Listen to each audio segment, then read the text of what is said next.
Social sciences with Pathak sir. इस video में हम लोग the rise of nationalism in Europe को वेरी शॉर्ट में समझने का प्रयास करेंगे।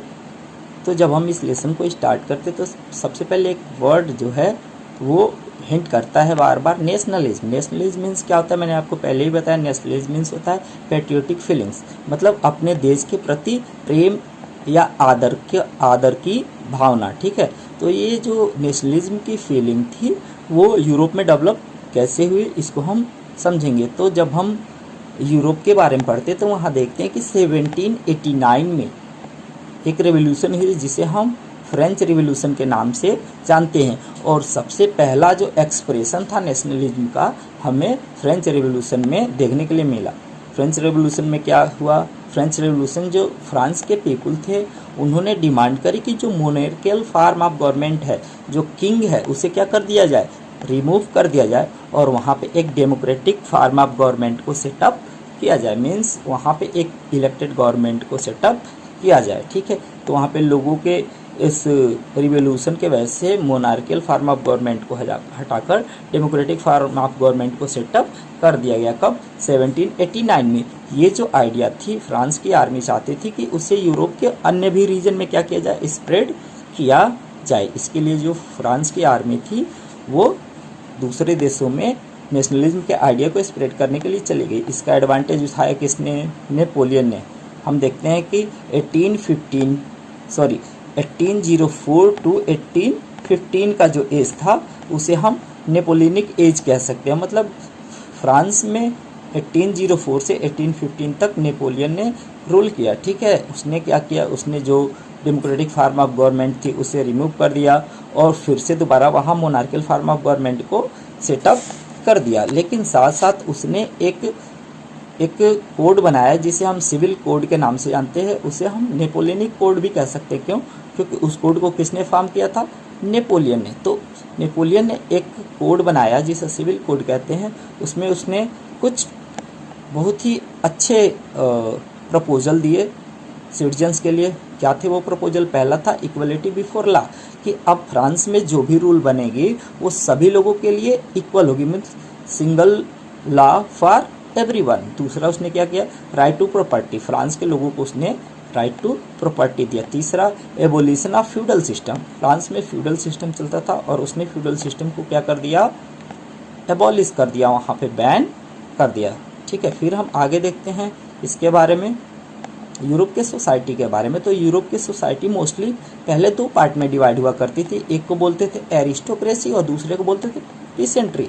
एरिस्टोक्रेसी क्या थे, aristocracy high class dominating people थे, मीन्स अमीर लोग हुआ करते थे, बड़े बड़े लैंडलॉर्ड्स हुआ करते थे जिनके बड़े बड़े फार्म्स हुआ करते थे और वो दूसरों से ज़बरदस्ती काम कराया करते थे। दूसरा जो सेक्शन था उसे कहते थे पीसेंट्री। पीसेंट्री का था, पीसेंट्री जो था लो क्लास सोसाइटी थी, गरीब लोग थे। ठीक है, ये क्या होते थे, लैंडलेस पीपल होते थे, टेनेंट्स होते थे और इन्हें किसी प्रकार का राइट नहीं दिया जाता था। फिर हम देखते हैं कि 18th और 19th सेंचुरी में यूरोप में एक नए सेक्शन ऑफ सोसाइटी का जन्म हुआ, मतलब एक नए क्लास का जन्म हुआ जिसे हम मिडिल क्लास कहते हैं। ये मिडिल क्लास कौन से लोग थे, जो भी पीसेंट्री सेक्शन के कुछ ऐसे पीपल्स थे जिन्होंने ट्रेड के थ्रू क्या किया था, कुछ पैसा अर्न कर दिया था। और ये जो सेक्शन था उसमें क्या थे, एजुकेटेड सोसाइटी, इसमें एजुकेटेड लोग थे। तो जो एजुकेटेड लोग थे उन्होंने क्या करना शुरू कर दिया, उसने अपने राइट्स का डिमांड करना शुरू कर दिया। इन्होंने लिबरलिज्म का डिमांड करना शुरू कर दिया कि सबको फ्रीडम होना चाहिए, मार्केट का फ्रीडम होना चाहिए, टैक्स एबॉलिश होना चाहिए, इलेक्टेड गवर्नमेंट होनी चाहिए। ठीक है, फिर हम आगे पढ़ते हैं कि 1815 में ऑस्ट्रिया, रसिया और ब्रिटेन, तीन ऐसे सुपर पावर्स थे जिन्होंने क्या किया, जिन्होंने यूनाइट होकर नेपोलियन को हरा दिया। किसमें, in the battle of Waterloo. Austria, Russia और ब्रिटेन ने मिलके वाटरलू के वार में जो 1815 में हुआ था क्या कर दिया, उन्होंने क्या कर दिया कि नेपोलियन को हरा दिया और इस तरह फ्रांस में नेपोलियनिक रूल समाप्त हो गया। नेपोलियनिक रूल समाप्त होने के बाद जो फ्रांस का रूल था वो किसके हाथों में चला गया? कंजर्वेटिव्स के हाथों में चला गया। क्वेश्चन बनता है कि कंजर्वेटिव कौन से होते थे? ट्रेडिशनल पीपुल होते थे। एक सेक्शन ऑफ सोसाइटी ऐसा था कि जो चाहती थी कि हमारे जो ट्रेडिशन हैं उन्हें क्या करना चाहिए? प्रोटेक्ट करना चाहिए। ठीक है, तो जब नेपोलियन वार समाप्त हुआ, वाटरलू में जब नेपोलियन हार गया तो एक एग्रीमेंट साइन किया गया। उस एग्रीमेंट को हम जानते हैं ट्रीटी ऑफ वियना के नाम से। किसके नाम से? Treaty of Vienna. Treaty of Vienna कब साइन की गई थी? 1815 में। In which the action taken in the rule of Napoleon were undo.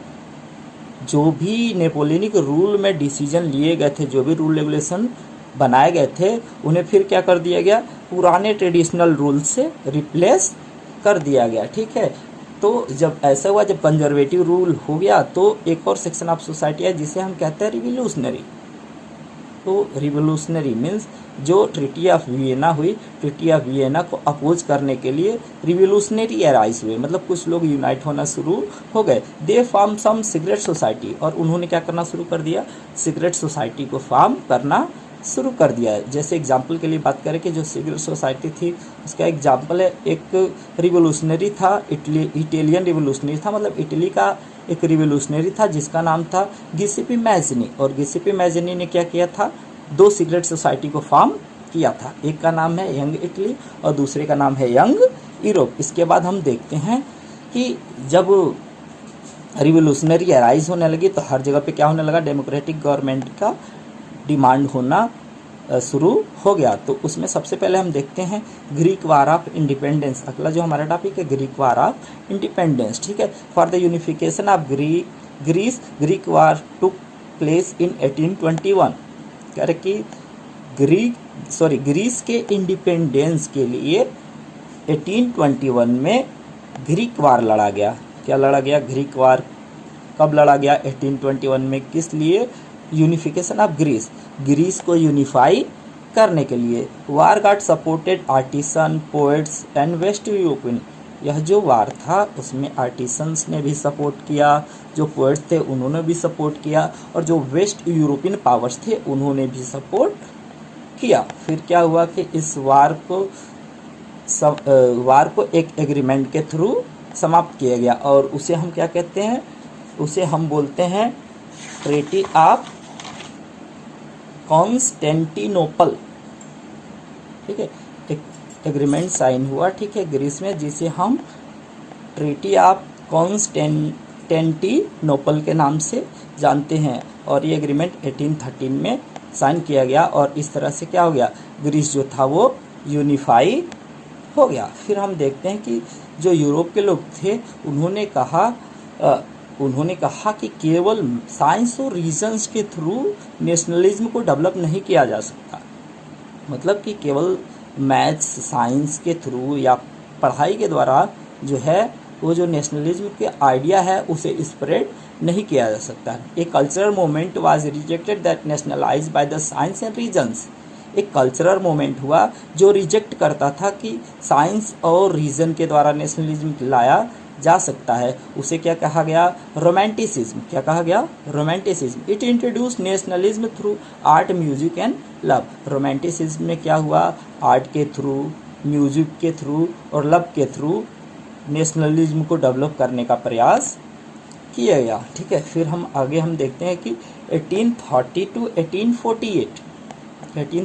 1848 का जो एज है वो बहुत ही इम्पोर्टेंट एज है, जिसे हम इकोनॉमिक हार्डशिप के नाम से जानते हैं। ठीक है, इसमें क्या हुआ? इकोनॉमिक हार्डशिप में जो पॉपुलेशन था वो डे बाय डे क्या होने लगा? इंक्रीज होने लगा। Migration from rural to urban area, जो लोग थे वो गांव को छोड़ के शहर की ओर मूव करने लगे।